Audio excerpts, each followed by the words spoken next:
It's March 8, 2014.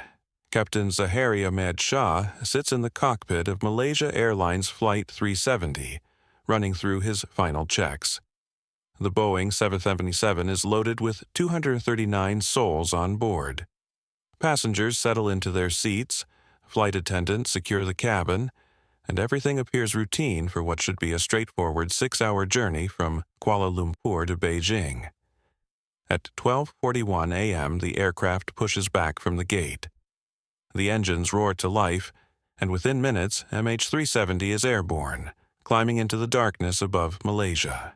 Air traffic control clears the flight to cruise at 35,000 feet.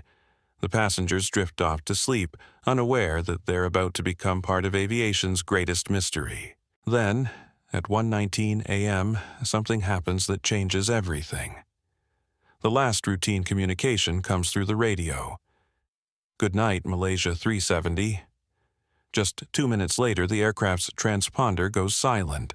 The plane that was supposed to land in Beijing 6 hours later simply vanishes from radar screens. No distress call, no emergency signal, nothing. What happened to Malaysia Airlines Flight 370? How does a massive commercial airliner carrying 239 people disappear without a trace in our modern, connected world? Tonight, we're diving deep into the most perplexing aviation mystery of the 21st century. A story that involves satellite pings, underwater searches spanning years, and theories that range from mechanical failure to something far more sinister. I've spent months researching this case, going through thousands of pages of investigation reports, analyzing radar data, and speaking with aviation experts. What I discovered will challenge everything you think you know about modern aviation security.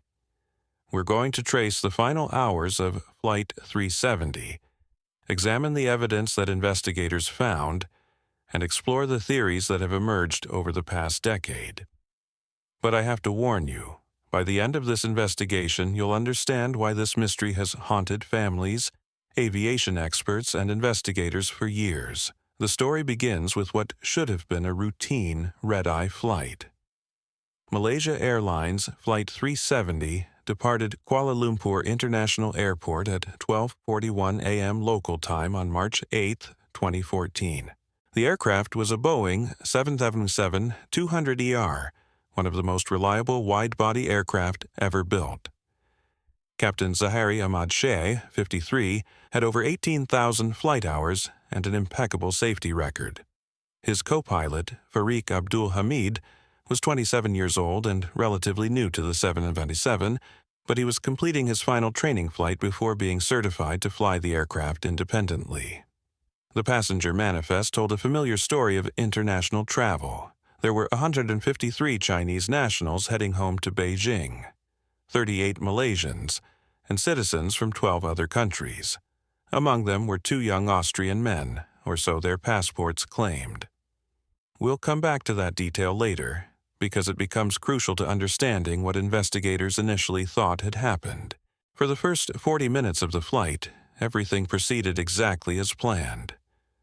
The aircraft climbed to its cruising altitude of 35,000 feet and settled into a comfortable 500-mile-per-hour pace northeast toward Beijing. Air traffic controllers in Kuala Lumpur monitored the flight's progress, watching as the green blip representing MH370 moved steadily across their screens. At 1:07 a.m., the aircraft communications, addressing and reporting system, known as ACARS, sent its final automated message. This system continuously transmits data about the aircraft's performance, location, and status to ground stations. Think of it as the plane's way of checking in with the airline's operations center. The message indicated that all systems were functioning normally. Then, at 1:19 a.m., came the final radio transmission. Captain Shah's voice crackled through the speakers at Kuala Lumpur Air Traffic Control. "Good night, Malaysia 370. The transmission was calm, routine, exactly what controllers expected to hear as the flight prepared to enter Vietnamese airspace. But here's where the story takes its first dark turn. At 1:21 a.m., just 2 minutes after that final radio call, MH370's transponder suddenly went silent.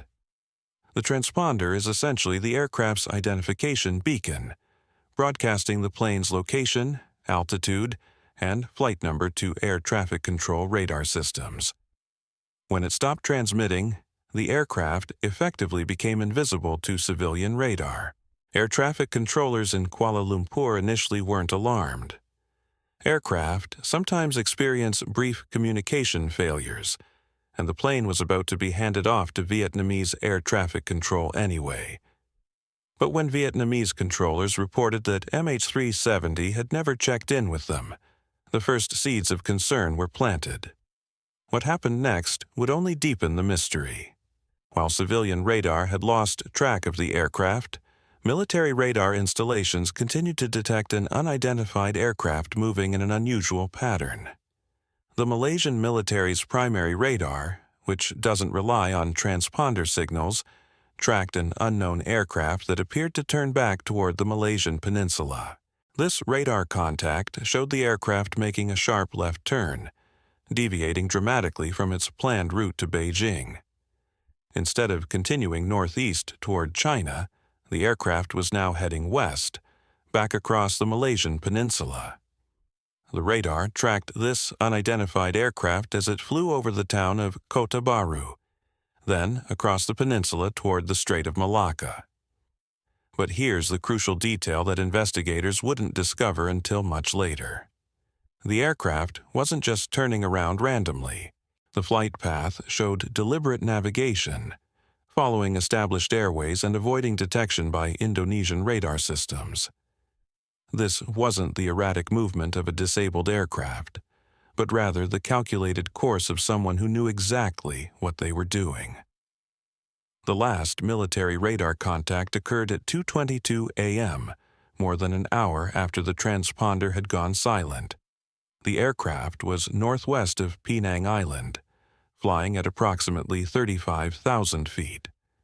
After that, MH370 disappeared from all radar systems, vanishing into the vast expanse of the Indian Ocean. For the families waiting at Beijing Capital International Airport, the first sign that something was wrong came when the aircraft failed to appear on arrival boards. Flight 370 was supposed to land at 6:30 a.m. local time. As minutes turned to hours, airline officials began the agonizing process of informing families that their loved one's flight was missing.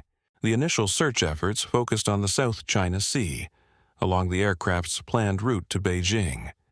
Ships and aircraft from multiple countries scoured the waters, looking for any sign of the missing Boeing 777. But they were searching in the wrong place. While rescue teams combed the South China Sea, MH370 had actually flown in the opposite direction, toward the Indian Ocean. The breakthrough came from an unexpected source. A British company called Inmarsat operates a network of geostationary satellites that provide communication services to aircraft around the world. Their satellite had been automatically exchanging handshake signals with MH370 for hours after the aircraft had disappeared from radar. These satellite pings, known as Basic Equipment Monitoring Signals, revealed that MH370 had continued flying for nearly 7 hours after its transponder went silent. The aircraft had been automatically attempting to connect with the satellite network, creating a digital breadcrumb trail that investigators could follow. But here's where the story becomes even more complex. The satellite data could only provide the distance between the aircraft and the satellite at various times.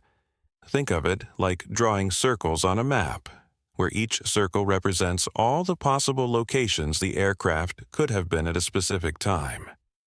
The aircraft could have been anywhere along these circular arcs. This created two possible flight paths, one heading north toward Central Asia and another heading south toward the Indian Ocean. Investigators had to determine which path the aircraft had actually taken. The answer would reshape the entire search effort and lead to one of the most expensive search operations in aviation history.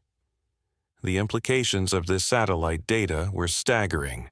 If accurate, it meant that MH370 had flown for hours after disappearing from radar, potentially traveling thousands of miles from its last known position. Someone or something had kept that aircraft in the air long after it should have landed in Beijing. As investigators analyzed the satellite pings, they made another disturbing discovery. The timing of various system failures suggested that someone had deliberately disabled the aircraft's communication systems. The transponder hadn't simply malfunctioned, it had been turned off manually. The ACARS system had been disabled before the final radio transmission. These weren't random equipment failures, but deliberate actions by someone who knew exactly how these systems worked. The question that haunted investigators was simple but terrifying. Who had taken control of Malaysia Airlines Flight 370, and what had they done with 239 innocent people? The search for answers led investigators down a path that would challenge everything they thought they knew about aviation security. As teams from multiple countries began analyzing the satellite data, a disturbing picture emerged. The aircraft's flight path wasn't random. Someone had programmed specific waypoints into the flight management system, guiding MH370 along established air corridors to avoid detection. The investigation revealed that whoever was controlling the aircraft possessed intimate knowledge of commercial aviation systems. They knew how to disable the transponder without triggering alarms. They understood how to navigate using the aircraft's sophisticated computer systems. Most importantly, they knew exactly when and how to turn off the various communication systems to maximize the confusion that would follow. Malaysian authorities faced intense international pressure to provide answers. Families of the missing passengers gathered in Beijing hotels, demanding information that simply didn't exist. The Malaysian government's initial response was chaotic and contradictory. Officials first claimed the aircraft had crashed in the South China Sea, then revised their statements as new evidence emerged. This confusion only deepened the mystery surrounding what had actually happened that night. The passenger manifest became a crucial piece of the puzzle. Investigators discovered that 2 passengers had boarded the flight using stolen Austrian passports. These men, later identified as Iranian nationals seeking asylum, had purchased their tickets through a mysterious Thai travel agent. For days, this discovery fueled speculation that MH370 had been the target of a terrorist attack. But as investigators dug deeper, they found no evidence linking these passengers to any terrorist organization. The 2 men were simply asylum seekers trying to reach Germany, using stolen documents in a desperate attempt to escape their homeland. This revelation shifted the investigation's focus away from external threats and toward the aircraft itself. The crew became subjects of intense scrutiny. Captain Zahari Ahmad Shah had built an elaborate flight simulator in his home, complete with multiple monitors and realistic controls. Investigators examined the simulator's hard drive, looking for any evidence that he had practiced the route MH370 ultimately took. They found deleted files containing flight paths over the Indian Ocean, but couldn't determine when these files had been created or whether they were connected to the disappearance. Fariq Abdul Hamid, the young co-pilot, had previously invited passengers into the cockpit during flight, violating security protocols. Some investigators wondered if his inexperience or rule-breaking tendencies had somehow contributed to the disaster. Others pointed to his youth and relative inexperience as potential factors in what might have been a catastrophic failure to respond to an emergency.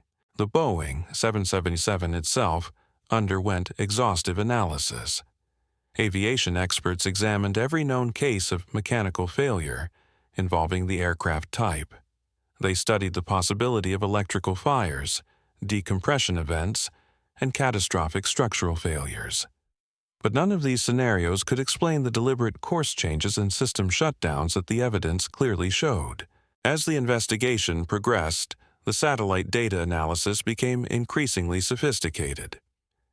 Engineers at Inmarsat worked with international aviation authorities to refine their calculations.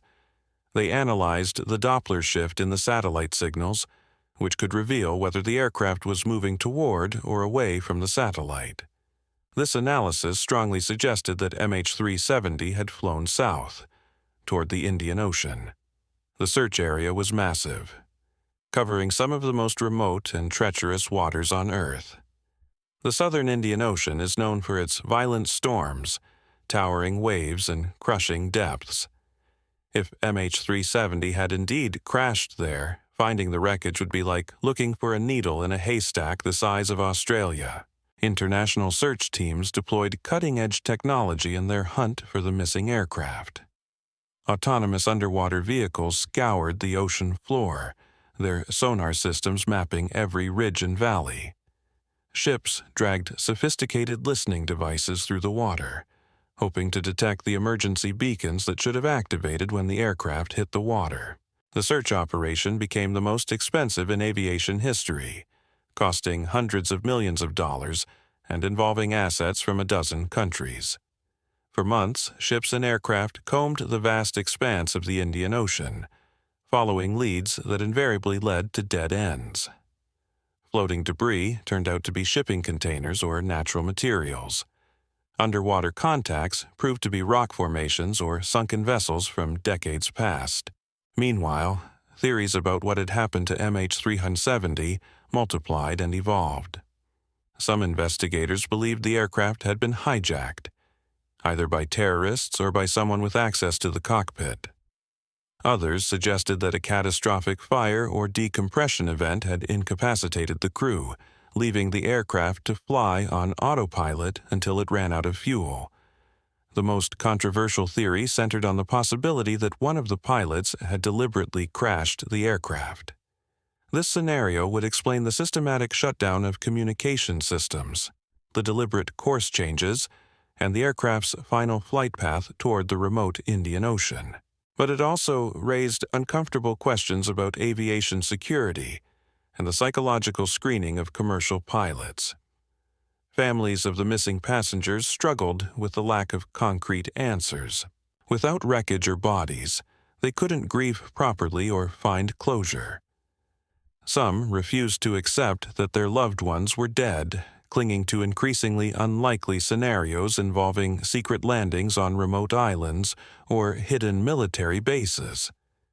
The investigation took on an almost mythical quality, with amateur investigators around the world analyzing satellite images and proposing their own theories. Online forums buzzed with speculation about everything from mechanical failures to elaborate conspiracies involving government cover-ups. The absence of definitive answers created a vacuum that wild theories rushed to fill. As months turned to years, the official search operation gradually wound down. The Australian government, which had led the underwater search effort, announced that they would suspend operations unless new evidence emerged. The vast majority of the search area had been thoroughly examined, revealing nothing but empty ocean floor. But the mystery of MH370 was far from over. In July 2015, more than a year after the disappearance, a piece of aircraft wing washed ashore on Reunion Island, thousands of miles from the search area. The flaperon, as it was called, bore markings that definitively identified it as coming from MH370. Finally, there was physical proof that the aircraft had indeed crashed. This discovery marked a turning point in the investigation, but it also raised new questions about the search effort and the aircraft's final moments. Over the following months, more debris pieces began washing up on coastlines across the western Indian Ocean. A section of wing flap appeared on the shores of Tanzania. Parts of the aircraft's interior paneling were discovered on beaches in Mozambique and South Africa. Each piece was carefully examined by investigators who confirmed that they had indeed come from MH370. The debris pattern told a story of its own. Ocean current models suggested that the wreckage had drifted for thousands of miles before reaching these distant shores. The condition of the pieces provided clues about the aircraft's final moments. Some showed evidence of high-speed impact with the water, while others appeared to have been torn away by extreme forces. But even with physical evidence now in hand, the core mystery remained unsolved. The debris confirmed that MH370 had crashed somewhere in the Indian Ocean, but it couldn't tell investigators why the aircraft had veered so far off course or what had happened to the 239 people on board. The investigation faced another setback when Malaysia announced that the official search would be suspended indefinitely. After 3 years and nearly $200 million, the most extensive search in aviation history had failed to locate the main wreckage. The families of the missing passengers felt abandoned. Their pleas for continued searching met with bureaucratic indifference. Private search efforts emerged to fill the void. Ocean Infinity, a marine robotics company, negotiated a deal with the Malaysian government to resume the search using advanced underwater drones. Their technology was far more sophisticated than what had been available during the initial search, capable of mapping the ocean floor in unprecedented detail. The new search focused on areas north of the original search zone, based on refined analysis of the satellite data and drift modeling of the recovered debris. For months, Ocean Infinity's vessels methodically scoured the seabed, their autonomous underwater vehicles diving to depths of more than 4 miles. But once again, the ocean kept its secrets. Despite covering thousands of square miles of previously unsearched territory, Ocean Infinity found no trace of the missing Boeing 777. The company's contract with Malaysia expired without success, leaving the families of MH370's passengers with more questions than answers. The lack of a definitive explanation has allowed conspiracy theories to flourish. Some claim the aircraft was shot down by military forces, while others suggest it was hijacked and flown to a secret location. The most persistent theory involves the possibility that the aircraft was remotely hijacked through its computer systems, turning modern aviation technology into a weapon. Aviation experts have used the MH370 case to push for improved tracking systems. The International Civil Aviation Organization now requires aircraft to report their position every 15 minutes when flying over remote areas. New satellite-based tracking systems promise to make it impossible for an aircraft to simply vanish as MH370 did. But for the families of the 239 people who disappeared that night, technological improvements offer little comfort. They continue to search for answers, forming support groups, and pressuring governments to resume the search efforts. Some have never given up hope that their loved ones might somehow still be alive. Despite all evidence to the contrary, the financial impact of the disappearance extends far beyond the search costs. Malaysia Airlines, already struggling before the disaster, saw its reputation devastated. The company was eventually restructured and rebranded, but the MH370 incident remains a permanent stain on its history. Insurance payouts to victims' families totaled hundreds of millions of dollars, though many families argue that no amount of money can compensate for their loss. The case has also highlighted the limitations of modern aviation security. Despite decades of improvements following previous disasters, a commercial aircraft carrying 239 people was able to deviate from its planned route and disappear for hours without triggering any effective response. The incident exposed gaps in international cooperation and communication that persist to this day. Recent developments have reignited interest in the case. In 2023, researchers using advanced mathematical modeling proposed a new search area based on updated analysis of the satellite data. Their work suggests that previous searches may have been looking in the wrong location, potentially explaining why the main wreckage has never been found. Some investigators believe that solving the MH370 mystery is still possible. They point to advances in underwater search technology, improved understanding of ocean currents, and new analytical techniques that could provide fresh insights into the aircraft's final flight path. The key, they argue, is convincing governments to fund another search effort. Others are less optimistic. The Indian Ocean is vast and unforgiving, with crushing depths and violent weather that make searching extremely difficult. After a decade of failed attempts, they argue that the main wreckage may never be found, leaving the families of MH370's passengers without the closure they desperately seek. The disappearance of Malaysia Airlines Flight 370 remains one of the most baffling mysteries in aviation history. Despite years of investigation, millions of dollars spent on search efforts, and the recovery of dozens of debris pieces, we still don't know exactly what happened during those final hours of flight. What we do know is that 239 innocent people boarded a routine flight from Kuala Lumpur to Beijing and never arrived at their destination. Somewhere over the vast expanse of the Indian Ocean, their aircraft met its fate, taking with it the answers to questions that may never be resolved. The case serves as a haunting reminder of how much we still don't know about our modern world. In an age of constant connectivity and global surveillance, Flight 370 proved that it's still possible for something as large as a commercial airliner to simply vanish without a trace. Until the main wreckage is found and the flight recorders recovered, the mystery of MH370 will continue to haunt the families of those who were lost and challenge our understanding of aviation security. The truth is out there, somewhere beneath the dark waters of the Indian Ocean, waiting to be discovered.